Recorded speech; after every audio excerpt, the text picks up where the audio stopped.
So how do you do a daily speaking drill? Let me just walk you step by step. Watch the clip many times, 10 times or more, and then write down the words that the native speaker is saying for the female and the male separately.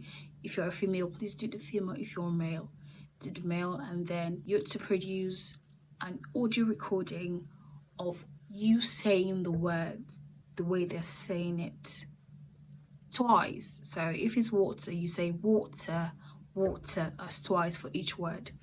And then you're going to also produce a video recording of the sentence like they're saying it, right? And please, when you're doing your audio recording, please use a very good audio source like your phone. Put it to your mouth, don't put it away, put it to your mouth. If you're using a video recorder like your phone, you can use your phone. Please do not go under your bed to make the recording. Stay directly opposite a source of light so that I can see your face clearly and how you're enunciating those words.